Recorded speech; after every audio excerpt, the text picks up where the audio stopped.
Maybe you advocate for women's rights, women's health. Maybe you work on ocean conservation programs or get involved in a local homeless shelter. All these are unique issues and they're all worth addressing. Believe me, there are many good causes out there and a shortage of inspired people willing to take them on. Whatever your passion is, follow it. I guarantee you will not regret finding something that makes you want to wake up in the morning and make the world a better place. I know I don't. And it's really up to you where you take that passion or where you let that passion take you. Maybe you'll travel the world. Maybe you'll make change right here in the United States. Doing good isn't bound by geography. The world has plenty of problems to go around from Atlanta to Mumbai. So roll up your sleeves. Wherever you go, choose to be aware of what's going on in your community. Choose to pay attention to issues of social justice and choose to make a real difference. And this isn't something that's just bound by your current major or the courses you're taking right now. This is the beginning of your learning process. When you leave here, you should continue to learn, continue to read, and to take in more information long after you graduate. Continue to allow yourself to evolve over time, developing new interests and different perspectives. The world is constantly changing. It's always throwing new challenges our way. And we have the power and the responsibility to adapt. Now in 2012, this year, you may be voting for your first presidential election. Now you may know who I voted for last time, who I campaigned for, but I'm not here to tell you who you should vote for. But I will tell you that as this nation struggles its way out of a great recession and simultaneously tries to figure out our long-term debt issue, we have to decide what kind of country we want to live in. We have to decide whether we simply try to cut and shrink our way to prosperity, or if we continue to invest in the future of America. As I've shown you earlier, our education system is in dire need of repair, and we need all the excellent teachers we can get. So it's now the time to force school districts around the country to lay off teachers by the thousands and cut early childhood education programs and art education programs and after-school programs. It's now the time to stop investing in our communities as our infrastructure and our bridges and highways crumble around the country. I would suggest to you that now is not the time. We didn't become the greatest nation on earth by mere happenstance. We got here in part by investing in our public schools and our infrastructure. And as nations begin to catch up with us, we can't rest on our laurels. We can't take it for granted that America will be the greatest forever. We have to meet the challenges that we face with boldness and intelligence. We spend a lot of energy and money nation building in the Middle East. It's time that we get back to nation building in the United States of America. Now, I apologize if I've gotten a little too political for your taste, but as you probably figured out by now, I'm here to tell you the truth as I see it. So that's what I'm doing tonight. And in your commitment to telling the truth, feel free to question what I've said and think critically for yourself and assess its validity. But then don't be afraid to fight for the truth. That's what making real change is about. It's about not being afraid to tell the truth and standing up for what's right, even if you may endure criticism or consequences. And let me close by saying that there is so much opportunity for you to get creative, for you to make change in the world, for you to leave an impact. I hope each and every one of you goes into the world with a mission for good. Some of you may work in business, some of you may work in engineering, some of you may work in politics, some in medicine. But go out there with a mission for good, a mission to pursue truth, pursue excellence. You have so much power, so much opportunity. It's a wonderful privilege for you to be here at Georgia State University, and it's an opportunity that far too many people don't have. So make sure that your education, this amazing gift that you have, does not go to waste. Thank you very much.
16th. It's about 10:30 a.m. And right now, trying to grasp at straws kind of for things to do. Today is a rainy day. And there's no greater bane to my current existence than a rainy day. Just totally, literally puts a damper on everything. I can't really go anywhere quickly. And I don't know. It's sort of a buzzkill, as rain will be. And so, decided to go for a walk to somewhere that is on my list of places and things to do today. It's Utrecht. I think it's how it's pronounced, maybe Utrecht. I don't know. But it's like an upper scale supply store for art crafts and stuff like that. And so I'm going there right now because it's my mom's birthday on February 20th. And she told me the other day that she thought she would want to have some colored pencils and like nice paper and maybe some watercolors. And that made me really happy. One of the few times in recent years for gifts and stuff like that where I really felt like it's a good gift suggestion on her part. She used to do these drawings a while ago where she would look at pictures of flowers and stuff and recreate them, and she used to make cards for Christmas and stuff like that, and she hasn't done that for the entire time that we've lived in Georgia. So about 12 years now she hasn't been doing that, and from what I could tell she really enjoyed it, even though it was 12 years ago, so I was only 10 years old or so. But it always made me sad that she had stopped when she came here. It was kind of like she started working at where she works now, and that really kind of disrupted her balance, I feel like. And so she gave up a lot of the things she loved and took on a bunch of things that she doesn't like, but has to deal with. And those things that she has to do and deal with take precedence and sort of make up the majority of her time.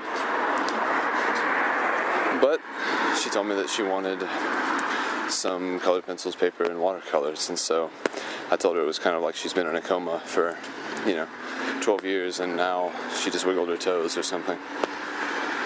It made me happy. She has a friend who moved from Florida not too long ago, and they've been hanging out. And when I first heard that this family friend, was moving to Georgia, I got really excited because I had these kind of ideas that my mom would start hanging out with her, and she'd finally have someone she could talk to and vent to, and just kind of share her life with in a way that she can't do with me or my sister, stuff like that. I feel like these shoes have holes in them. I hate fucking shoes with holes in them. I thought these shoes would be the dryer. I chose an old pair of shoes, like a leather pair of shoes, to wear today because I thought it would keep the water out, but I can feel that familiar uncomfortability. That fucking awful feeling is pissing me off already. I hate wet shoes. God damn it. Anyway, so my mom has been spending time with this woman who is part of a family that we used to hang out with as a family when we all lived in Florida. And I think that's really opened her up a lot and makes me really happy. And so now I'm on the way to pick up that, which I would have done probably later today, but since I don't really have much of a choice in terms of all the things I want to do today as to which one will come first now that it's raining, this seemed like a good compromise. And maybe I'll get some coffee. There's like a Starbucks right across the street from this art supply store. And today should be a good day. I've made it another busy one. I have an advisor meeting at 2:50 just to talk about my future broadly, just what my options are, what I can do. I'm meeting with a teacher I had, I guess last year, And she's a really energetic woman, very smart, and I'm looking forward just to sitting down and talking with her, just sort of having like a free flow conversation. And I don't know, that'll be nice. So that's 250. And before that time, I obviously want to do what I'm doing now, pick up this gift from my mom. My friend Jake's birthday is today. I think I'm going to buy him a bowl, just sort of as a joke, but a joke that will definitely be taken seriously, if you know what I mean. What else? There's other things on my list. Things to look up, little things to do. Nothing too grand. I'd like to go over to Noah's house in Decatur and take him out to coffee and just talk with him, but that's hugely dependent upon the weather, and it's supposed to clear up, and if it does, I'll be very happy. But as of right now, it's kind of Portland-style drizzle. You know, enough to thoroughly soak you eventually, but just so slow that it seems like you could go out. But if you do, you'll probably regret it. And my sock is fucking getting soaked. God damn it. I really hate this. Really hate wet feet. Pisses me off beyond measure. I'm very much so regretting wearing these dumbass fucking shoes. Well, I'm getting close to the art store now, and I'll change my topic away from my shoes real quick so I don't have to focus on it, to a movie I saw recently called Weekend. And it's a really good movie. I would highly suggest anyone who comes across it to watch, although I think it probably would be very unlikely for anyone to come across it because it's sort of it's not only an indie film, but it's an English indie film. And so I actually saw it at my university. They had this thing called Cinefest, and students at Georgia State can see movies for free. And so this movie, it was basically the only piece of work really ever that I've ever seen or heard about or, you know, experienced in whatever sense, all senses of the word, that has humanized homosexual relationships and like really made them seem, you know, it's united the common elements that relationships just between humans have. Because, you know, our culture, we don't really take homosexuality very seriously. It's more like the butt of a lot of jokes and something to be ashamed of, something to be not taken seriously. And, you know, that's definitely testament. There's a testament to that fact, I guess, in the incessant use of the word gay to describe things that are not so much homosexual but stupid.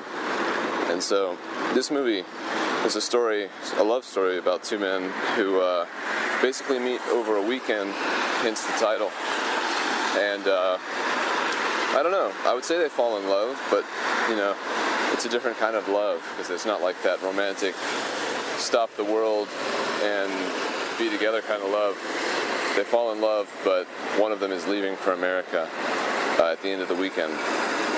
And so their time is short together. And I don't know, it's known the whole time that the one will leave, but the other who will stay does not ask him to not go, you know? It's different, very different than, I don't know, the conventional straight model of movie and love story and stuff. And it was just a really good movie. Plot-wise, it's very, very mature, very well developed and created and produced, I guess. I showed some of my friends the title, or the trailer, and talked to a few of my friends about what it was actually about. And they didn't really seem very interested. I think that might be mostly because of what I'm talking about, how our society dehumanizes homosexuality and sort of puts it in this weird mystique of, I don't know, wrongness, dirtiness, all those kinds of negative, taboo, connotative kind of associations. And so I really enjoyed this movie and wanted to talk about it so I don't forget that I've seen it, and sort of talk about it in a way that it touched me personally. But for now, I'm here at the art supply store, so I'm gonna go on in and get some stuff. Walking back from Utrecht now. I wish that the rain had let up a little bit, and now I'm overall at peace with the fact that my shoe is wet. It's wet to the degree that it dries pretty quickly as soon as I get out of the water. When I was just now in Utrecht, it was pretty close to drying, although now it's becoming wet again. And people there were really nice, helped me completely to pick out everything I needed for my mom for her birthday, and it was like $70, and you know, that's a small price to pay to rebirth a passion. So very happy with that. Money well spent. Now I just don't know what the hell to do. I was really hoping the rain would be done, but if anything, it looks like it's gotten worse. Man, I don't know, for some reason I walked by the Starbucks, didn't really feel like going in there. But the only other alternative is like to go to Octane or I don't know what to do. I hate the rain. Well, I don't mind the rain, actually. I mean, I like it if it comes at a time that's convenient for me, but this shit really fucking sucks. Like, if it starts to rain before I go to bed, then that's okay. But this is bullshit. Got to put my whole day on hold, all my stuff I want to do. But at least I got this thing done. That's good. Maybe I'll end up walking a lot today. Though if I do, I have got to change these motherfucking shoes, because god damn it, the other one now, I can feel it. The water's starting to go in. I don't even understand, there's no visible holes. It's such stupid bullshit, these fucking shoes. It pisses me off. Now I feel like I've already wasted a pair of socks. You know, with a pair of socks you get a full day of wear, and then you throw them in your hamper, and then that's it. They've done their job for the day. But these, you know, it's only like 11 o'clock, and they're already fucked. I have to take them off when I get back. I'll probably put them up just to dry and not actually declare them as fully done. But it's still very disappointing, you know. It makes the rain seem a lot more worse, I guess. And so I'm thinking about everything right now, thinking about my options. I saw some bikers while I was inside of Utrecht, and they were braving the elements. And so I might just go on ahead and fix up my mountain bike, put my pedals on my mountain bike that I got yesterday, and take it out. Because, you know, I want to get out, but I don't want my Scatante in this weather. This stuff is not good for that kind of a bike. It's already dirty enough. I don't need to put water, heaps of water on top of it. So, you know, the mountain bike can handle this. It's made to handle this. And I'm definitely no chicken, so I got to get out there sooner rather than later. So I think, yeah, okay, I've readjusted my plans now. I feel good about what I'm going to go do. I hope that the landlord doesn't come home, because I'm not supposed to be there, as you well know. But what I'm going to do, I'm going to brew some coffee. Maybe I want to listen to something, some sort of a talk. Maybe the radio. But if I listen to the radio, I don't have much choice. Probably just like Neil Bortz. I definitely don't want to listen to him.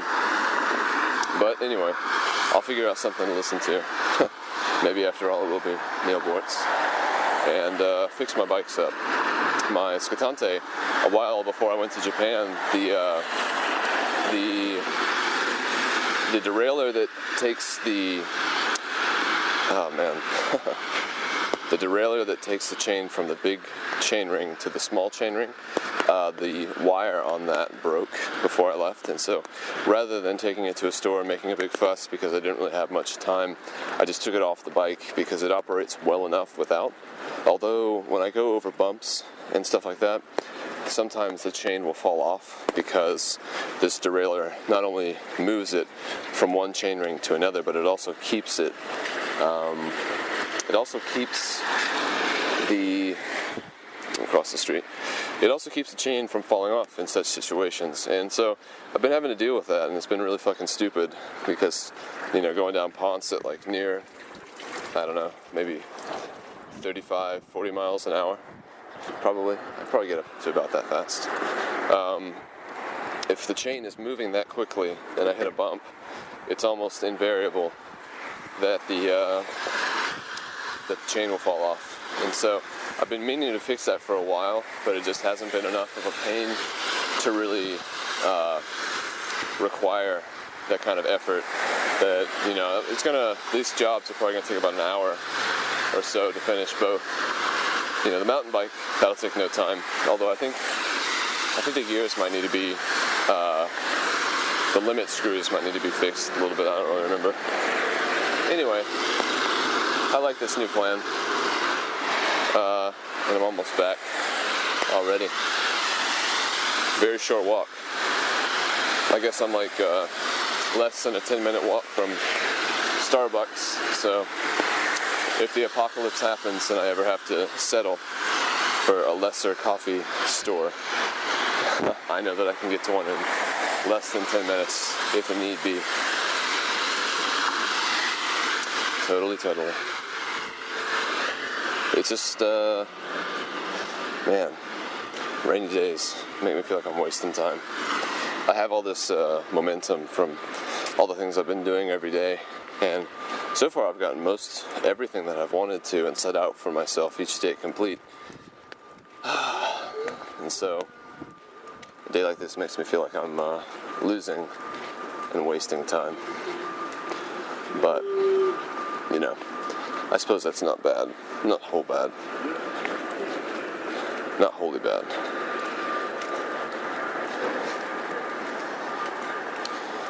Because it's good to take breaks, God had to take a break after making the world because he was so busy. And I wouldn't have taken a break today. But, I guess this will give me time to tend to things at home. It's funny. I'm sort of anticipating a letter from Brittany soon, and I really don't know what it's going to say. I need to find the mailbox because I have no idea where that is. But I don't know, I don't know if she's going to just want to clarify more things in writing, or if she is regretting that we broke up, or what it could be. Those are basically the only two options I can think of. But, as it stands right now, I feel very free. I feel very open. I feel very capable. And each day that I've been able to assign myself things to do and complete them, I felt more so this way. And I feel like a relationship right now, going back to that state of mind and that sense of confinement, would be not something I would want, like, at all. But at the same time, I really care about Brittany. And I don't want to just, I don't know, I want to really listen to her, show her that I care. But ultimately, if it's a matter of starting another relationship, I just don't know if I can do that. I don't know if I want to do that now that I'm here. Hey, how's it going? So, I think the mailbox is up here. Although it looks like one of those classic key mailboxes. I don't think I have the key. So maybe the mystery will have to live on. Although, I do have some keys, so I should definitely give them a shot. There's one key that could possibly open it, but that would be weird because that would mean it opens the door, one of the locks on our door upstairs, and the mailbox. That doesn't seem possible. Yeah, that's not right. Oh well. If the letter comes today, then it comes today. I'll get it later. I need to go make preparations to do my things and review all the things I want to do today.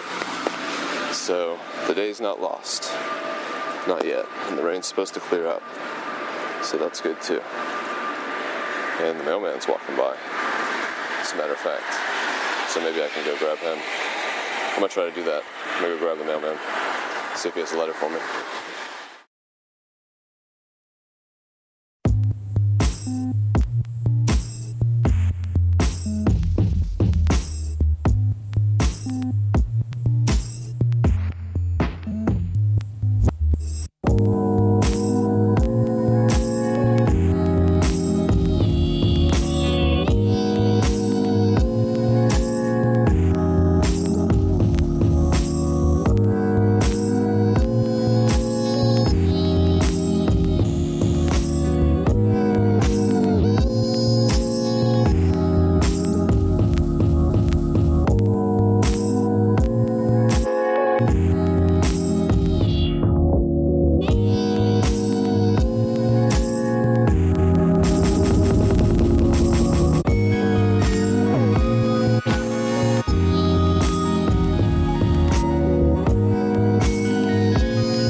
It's not actually a cowbell. It's from Fuji when I was there.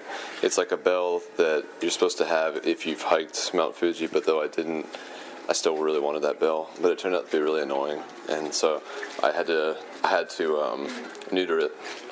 I have the bell part actually still on my keys. That's great. You think? That's great. I'm eating an apple, Kenna. You are eating an apple. Yeah. How is it? Very good Is it nutritious? It's Galen. and delicious. What were you going to tell me about that apple? It's delicious. How's your day been? Great. What have you done? Eating an apple. That's what you're doing, but what have you done? Filled up Lauren's car with gas and gone to PetSmart. What'd you... Do you think we should lark the garden today? Yes. Because it is supposed to rain tomorrow. What are you guys going to do with the garden? Expand it. In what way? Outward. Larger. Larger. You're going to make it larger. Yes. That always happens. Why? Because Mother wants it. So, what does Mother want with a larger garden? More produce. So it's going to be used for vegetables Yes. and fruits? Huh? Fruits as well? No. What would you like to do today, ideally, if you could plan your own day any way you wanted and you had complete control?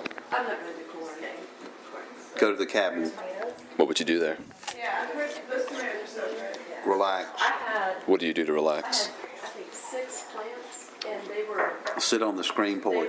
like bushes. You just sit? Trees. Yes. They just Is that true? Yes. What do you think about? You. You think about me? What about me? What a nice young man you've turned out to be. Was there ever any doubt? Yes. You say that with no reservation No reservation whatsoever. whatsoever. Well, does the apple, if you'll pardon the pun, does the apple fall far from the tree? You're the apple of my eye. I am. And I like to eat apples. You know, you can eat the whole core. Don't do that. I heard that the seeds are slightly poisonous, though. You really are looking quite svelte. Peppers and You should be proud of yourself. Thank you. regular green peppers and Have you talked to Mame recently? okra, Here. Other day. eggplant, What'd you guys talk about? Just her doctor visits. How's she doing, happy-wise? Good. Good. Any family plans coming up with anyone coming up here? Are you going down there? No. That's cool. What's your favorite movie? Forrest Gump. Still, huh? Yes. What's your favorite part of that movie? Who are you? Yeah, that's my favorite part too. Let's see what Lisa Yates posted. She posted a breakfast. What does it say? The biscuit's not big enough. It's huge.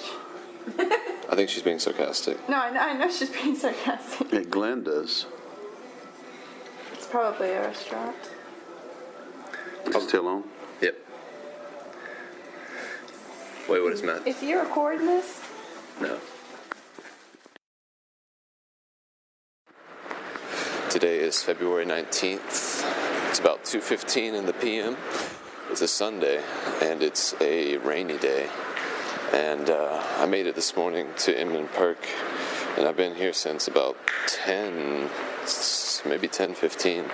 So a long-ass time at a cafe, doing a bunch of little things, little stuffs. And now I'm trying to wait out the rain so I can get home without getting soaked. And thought I'd make a little clip while I wait out a little bit longer. Basically sucked up all the vibe I could in Inman Park, and now I just need to leave that place for a little while, and sometime today I'm going to get up to the boys' house. I have a few things on my list of things to do this week. Quite a few things, actually. Especially if you consider the things that are... I have a to-do list, which is kind of like what I want to do on a daily basis. And then I have like a weekly calendar of like tons of things that I want to do throughout the week. And right now, on my daily calendar, I have a few things I want to do, but I don't think I'll be able to get to all of them because of the rain. One of them being the appraisal of some diamonds that I've found over the years, because I feel like maybe one of them might actually be worth something, in which case that'd be cool to sell it or whatever I can in order to get some money for it, because it doesn't do me much good. Don't really care much about diamonds. So that's one thing that I don't think I'll get to today. But overarchingly, I do want to make it to the boys' house so that I can give Alex a CD, see them, socialize a little bit. And apparently now, it used to be the case in Atlanta that you could not buy beer on Sundays. You couldn't buy any alcohol on Sundays because I guess we're part of the Bible Belt and all that nonsense. But recently they've repealed that, I guess since I've been in Japan, and now you can buy alcohol on Sundays. So that's pretty awesome. I'd like to buy a beer tonight, some sort of a beer, maybe at Whole Foods or something. And let's see, let's actually check my little calendar thing, see what we can talk about here. Okay, I had one of the weirdest dreams I've ever had in my life, and usually I don't like to talk about my dreams just because I don't like to hear about people's dreams, because usually it's a bunch of garbled nonsense, the imagery of which is impossible to really pick up on and visualize. But I had this strange dream, this really fucking weird dream, and if for no other reason than preservation, I want to talk about it real quick, just because the elements of it are still somewhat fresh in my mind, so I could describe it well, and this way, in a way, I will never forget.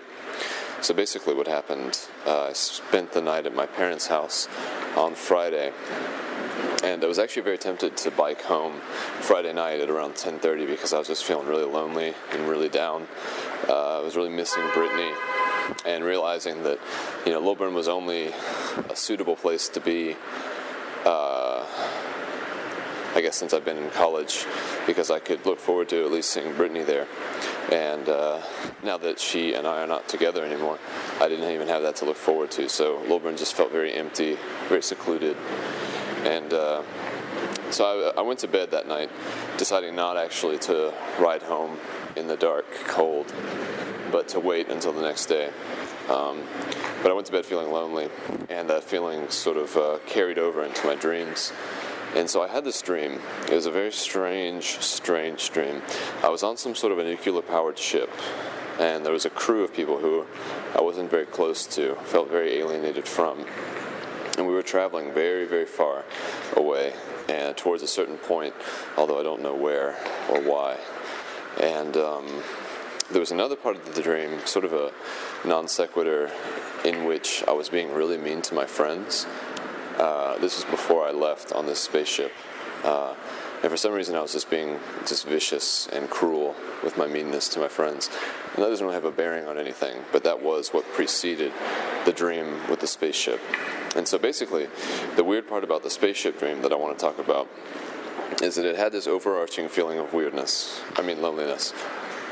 And there was this weird part of the dream when I was on the ship and I was watching a video or something, or being briefed about the history of what had gone into actually creating this ship that I was on.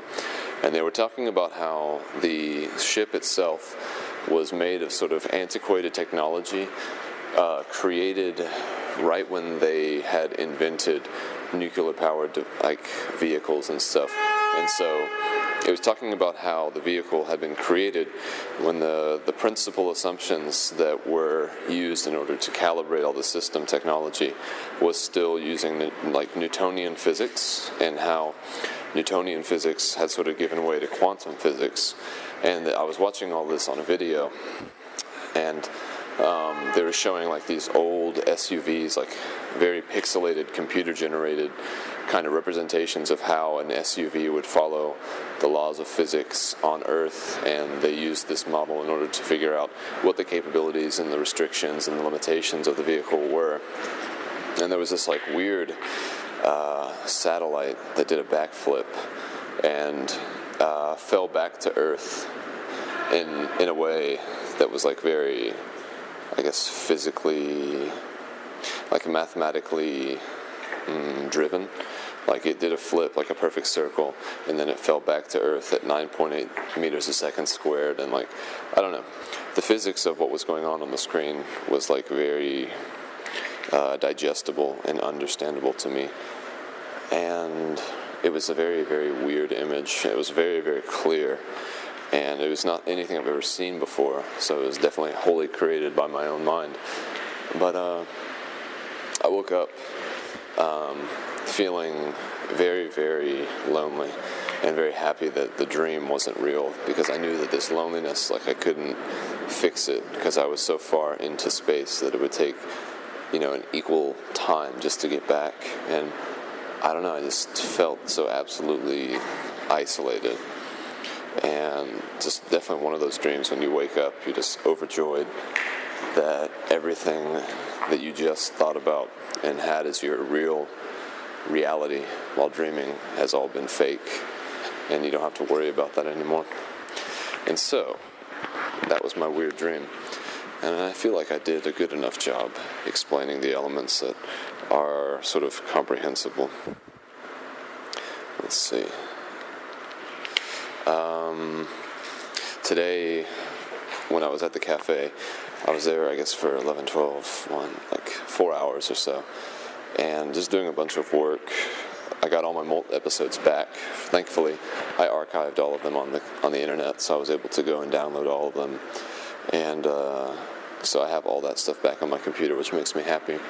That Molt stuff is really, really important to me, and it would be such a shame to lose it. Now, let's see, I think the last episode of Molt, called Anxious Adoration, I believe took place Tuesday and Wednesday. I believe those are the days that was recorded on, and so that leaves Thursday, Friday, Saturday, and then today's Sunday. Thursday, what did I do? It's been really difficult for me to remember everything that I've been doing. Thursday, I think, was Jake's birthday. Yeah, that was Jake's birthday.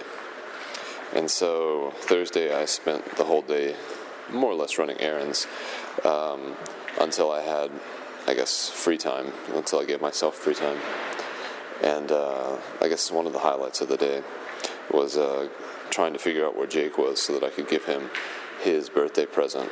So I was biking all over the city, and I thought they were going to be in one place, and then they called me and said they weren't there, so I had to turn around and sprint to another.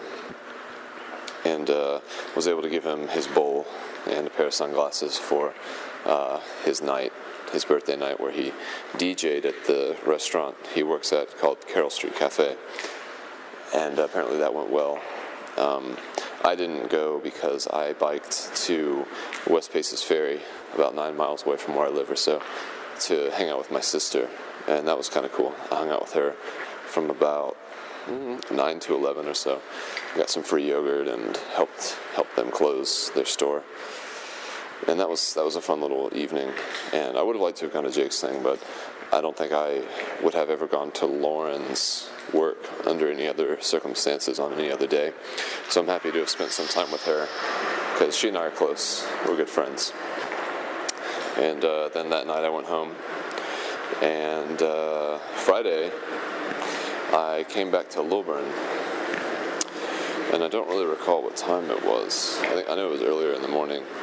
Oh wait, no, Friday I had sort of a panel meeting where I sat in as one of the leaders of a discussion for a group of students who are going to Japan this summer. And so I just sort of sat there with my friend Alex Leitner, who has been featured on several episodes from Japan, and we talked about our experiences and everything like that. And man, what did I do before that? I have no fucking idea. I think I maybe went to Inman Perk. Yeah, I did.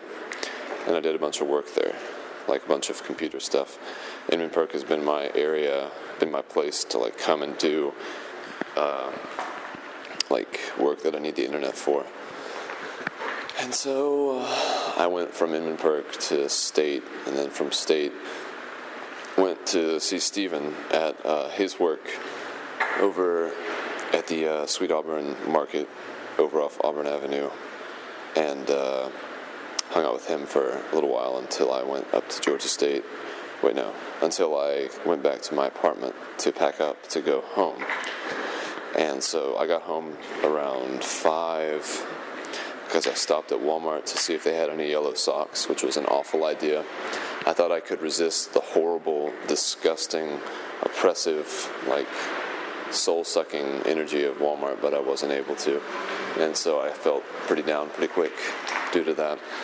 I left there in a hurry, audibly saying out loud to other people, although no one in particular, just that I needed to get the fuck out of that place. I really hate Walmart. And so I got home around 5. Lauren and I walked to Publix. That was nice. Got some wine, some supplies for that night's dinner. We were supposed to eat it with a friend of ours who came to town named Courtney Blacketer, because she came down for a sort of a networking event that's being held in Atlanta, but the networking event started around the time that we started eating, so we weren't able to see her for that, but we had a fun dinner, just at the family. Realized that I have a good family. I'm very happy with the people who, are my family.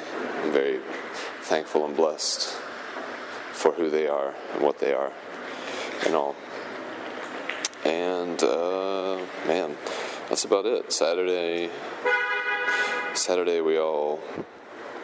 my sister, my family, we woke up pretty early, and Courtney had come back late Friday night, and so we all talked with her on Saturday morning and made plans to eat lunch in Atlanta. And so I biked from Lilburn to Atlanta and met them at the restaurant, a good Japanese restaurant called Genki, and proceeded to eat too much food, which was too much delicious food, so no problem there. And then went back home, and I spent the rest of my night at my apartment because it started to rain. And that was actually kind of cool. I hung out with my 2 roommates, Julie and Erica, got to know them a little bit better, and we watched some movies, watched Paranormal Activity 3 or something like that, and just hung out. It was cool. I drank some wine, which made everything all the more fun, all the more enjoyable. And went to bed around 2:45, I think, and then woke up today, and I've already filled you in about what I've been doing today. So overall, this podcast, this clip, probably ain't so interesting, but it is what I've been doing. Sometime soon, I want to get back to exploring thoughts and feelings and stuff like that I've been having, rather than just giving informative reports about what I've been doing, but since I've been in Atlanta, I've been doing way, way more than I've been thinking. Been having much more action than reflection, I guess. And I don't know, that's part of life, that ebbing and flowing of like how you spend your time. It's kind of like how I go in and out of like wanting to learn about stuff, watching informational, I don't know, documentaries or interviews with people, and then I get really fed up with that and I switch to like purely entertainment. And so this is just another season of life. I'm really busy, trying to stay busy, trying to really make something of this time that I have again. And I don't know, in the near future, definitely I'll get back to more classic style moltings where I'm talking about me as a person and not so much me as a vector. But for now, I'm pretty hungry, so hopefully the rain has subsided a little bit. And if not, then I'll just have to grin and bear it, say fuck it, because it's time to go home. I need to eat some food, get on with my day, do my stuff. It doesn't really look like it's stopped any more than it did before, but let's take a quick look together. There's a swimming pool in front of me, and the surface of the water looks perturbed, which means that the rain must still be falling, but definitely diminished, so probably good enough to go, and so I shall. Talk to you soon. Bye-bye. Following clip is me and Josh. Went for a walk with him today, the 20th of February, my mom's birthday. And we started talking and started really getting into the flow of the conversation, and I realized that I wanted to record it and that he would be cool with that. And so the conversation starts sort of in the middle of a talk we were having about India and a book he'd read called Be Here Now. And so the rest that follows from that point is much more followable. But since it sort of starts in the middle, I wanted to give you a heads up as to what it is about. Bye. They got to the place and got out of his car, and the dude just got out and started, like, but right as they were pulling up, he was, like, starting to cry, and he just hauled ass up this hill, and, like, there were just a throng of people around the guru that were just leaning down, touching his feet, and, like, bawling tears. Really? Yeah. And, but he didn't understand, obviously. He didn't have the same feeling. And so he stayed up there for like months, like 6 months or something like that, and had like all kinds of crazy experiences. He talks about it. But one of the things he said is he had brought a whole bunch of acid with him. They just hadn't taken. He just like was always like packing, you know. Yeah, just in case. Exactly. But he said that one night as he was going to sleep, he was thinking, he was like, man, I wonder how the guru would react if he took acid. I wonder what that would do for him. He was just like thinking to himself. And he went to sleep, and the next day he woke up, and like one of the servants, or one of the people had come up to him, and was like, you have something for the guru? And he was like, huh? And so they walked him up to the guru, and the guru just held out his hand, and he was like, so you have something for him? And he explained, somehow he realized he was talking about the acid, and he went and gave him the acid, and he gave him like one dose, and he was like, he said no, and he took 12 doses. Wow. And he said nothing happened. He just sat there in the exact same position that he always sat there in, and just chilled all day. Huh. And so, Be Here Now, is it like an autobiography? Well, it's like, there are like 4 parts. There's the beginning is like a short autobiography, just like to kind of get you, to like tell you where he's coming from. Then the bulk of it is just like his writings and drawings, and it's really cool. It's just like all these cool drawings, all these little writings of like things that he heard from all these teachers that he listened to. Yeah. His own insights, a few of his experiences. You just have to read it. It's wholly unique. Do you have it? Yeah. Really? Yeah. At your house? I believe. I'll take it with me, if you don't mind. Did you ever read Autobiography of a Yogi? I have that book, but no, I never read it. Man, dude, you should read that. That book is insane. And so all these things make you want to go to India? Yeah, just, like, of all the I always come back to reading about spirituality stuff. Right. It's just always happens. Like I'll go off and read a few books of something else and then end up reading another spirituality book. Like one that's explicitly about spirituality, or would you say like David Foster Wallace is kind of... No, that's not what I consider. Okay. Although he does hit on it. Yeah. Every good fiction hits on that metaphysical essence. Right. You know? Yeah, for sure. But no, I always come back to trying to find something as specifically involving it as possible. Mm-hmm. Like, so basically things written by Indian yogis or Buddhist stuff. Hello. How y'all doing? Hey, how Good. are you? Morning. What do you think Nikki thinks about India? She doesn't, we never talked about it. She knows I'm into that stuff. Mm-hmm. And she doesn't care. One time I asked her if she would meditate with me. What did you say? I've not asked her again. I see. Yeah. She was like, hell no. Something like that. With me and Brittany, that kind of stuff to me always felt like a problem that would one day need to be resolved. Like, I've kind of felt that way. Actually, I used to feel that way and I don't anymore, but continue. So. well, I just, with Brittany, I felt like it was something that she was going to have to face herself anyway, one day, one way or another, whether in having to deal with like the death of a really close family member, or maybe when she first gave birth, she would realize like the beauty of life or something. But I felt like her day of reckoning was imminent enough, and then we would be able to kind of talk about that kind of stuff. But regardless, See, one thing that I've realized is that it's just like this lifetime on the scale. It's like I think of it as one day in a classroom of a whole curriculum of years and years and years. Right. So, and there's no way to know where anybody else is at. Right. You don't even know where you are at. It's a mystery. Only to an extent, I guess. Right. But, Well, there's no map for sure. but the fact is, there's always the possibility that somebody is higher than you and knows more. It's true, and I remember you saying that freshman year in college when you were saying that you realized one day that Nikki gets it in a way that you didn't know that she did. It's so true, because I used to feel that way and always be kind of worried about it. Yeah. Because I've always been convinced it's going to come to a point in my life where I'm in the process of everything just starting to drop, and that I can tell that's the only thing there is to stand. So Yeah.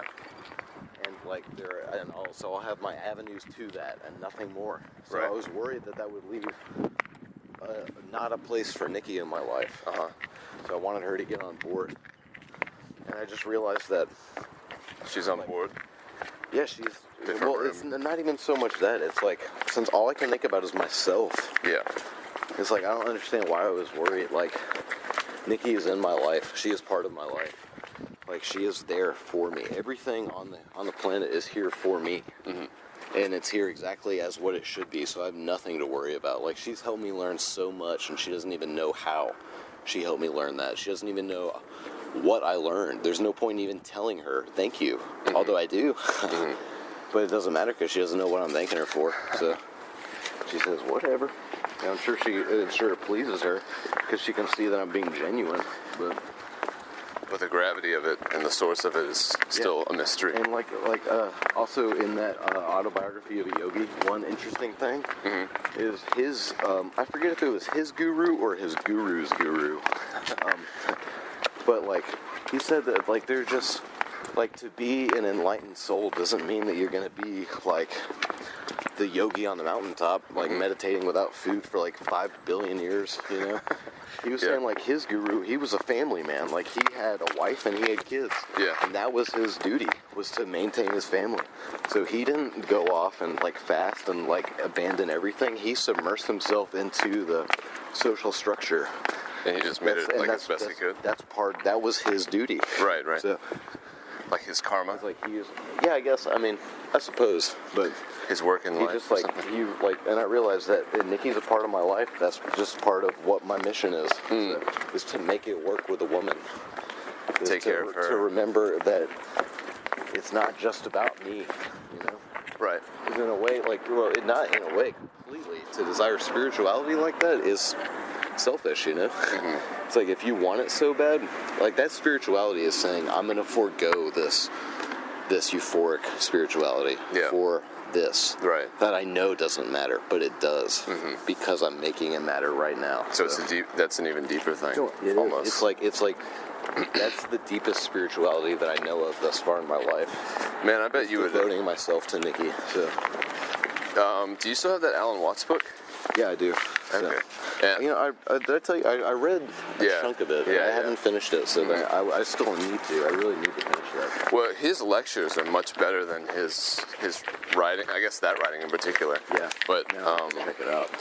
I think you would really like his podcast because what you just said about how desiring to have that kind of deeper understanding is still a desire that keeps you away from that deeper understanding. Yeah. He talks a lot about that theme in like all of his talks and how one of the biggest goals if you're trying to reach enlightenment is to stop trying to reach enlightenment. Yeah. As soon as you realize it's there, it's gone, kind of thing. And so, leave the house. It's like enlightenment is just like the love that I was saying. It's like you can forget any second. It just takes constant vigilance. And it's like books. Wow, a lot of books. Oh man, I'm taking something out of here. Dude. Oh, they got the Frederick Pohl book, dude. Science fiction. Dude, there's gotta be some tight-ass shit in here. Man, I wish I could take this whole thing. I can grab it. Ayn Rand, the new intellectual. Can you get that? Yeah, I'll get this book. Bag. Box.